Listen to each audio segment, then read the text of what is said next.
So you posted, I think when you were in Thailand, about something about a dragon. Yeah. Will you tell that story? Sure.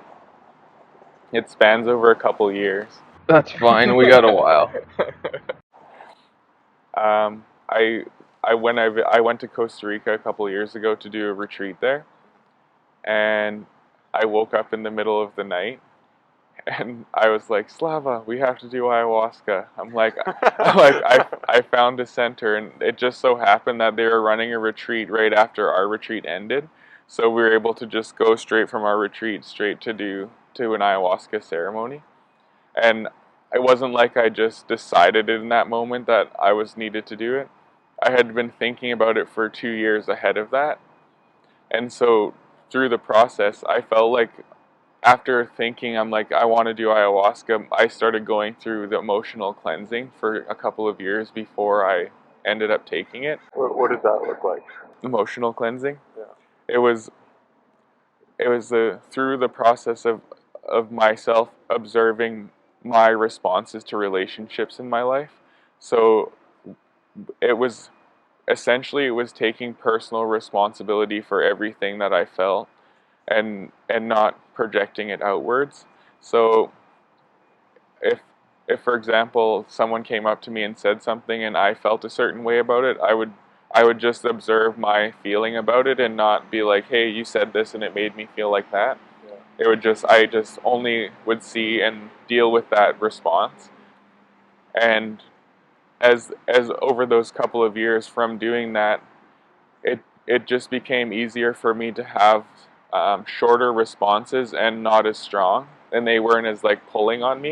Yeah. So That's an interesting thing, that like yeah, feeling of you're just in it and there's never like a choice point, yeah, right? It's just like life. You're just like there's not even a point where you're like, oh, that's my perception, and then you start to kind of catch on to it, but it still will take you for a ride. yeah, exactly. And then it's just like a choice. And then sometimes another thing that'll happen with me is um, I'll realize that I haven't been reacting to something, and there hasn't been any process. Right? Yeah, We just got. just get there's a middle ground. And then something else interesting that comes out of that is then I lost touch with what needs to be said to somebody else in a case of, for Yeah. example, like what if Yeah. someone is doing something that's harmful, Yeah. but I'm just taking personal responsibility for everything, Yeah. then I never help somebody else see that something that they're doing might be harming people around them. Yeah. So it was an interesting moment for me to be like, well, where's the line here? And I realized that I have to draw it, and I have to be willing to get into like confrontation and different things with other people in order to just find clarity about it. Yeah. And it's been very valuable because, like, for me, I tended to avoid confrontation, so taking personal responsibility for me was a little bit easier because Yeah. I'm like, at You least just go inside. because then I just deal with it inside, and Yeah. then I can just keep dealing with it. But then there was never any changes in the environment because I would just continuously deal with it, Yeah. which made me stronger internally. But at the same time, it wasn't I wasn't calling out the actions that were causing it.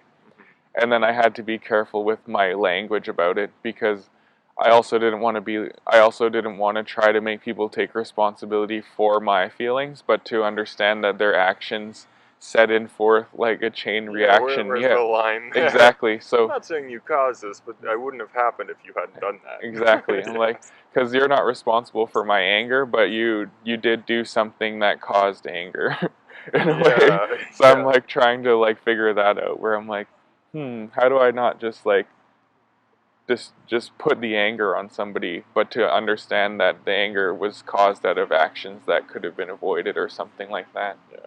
Did you come to any conclusions about that, or? Not yet. Yeah. I still, it's always an open practice Yeah. because in some moments it's always slightly different the way that it needs to be approached. So I just do my best to be very mindful about how I use language and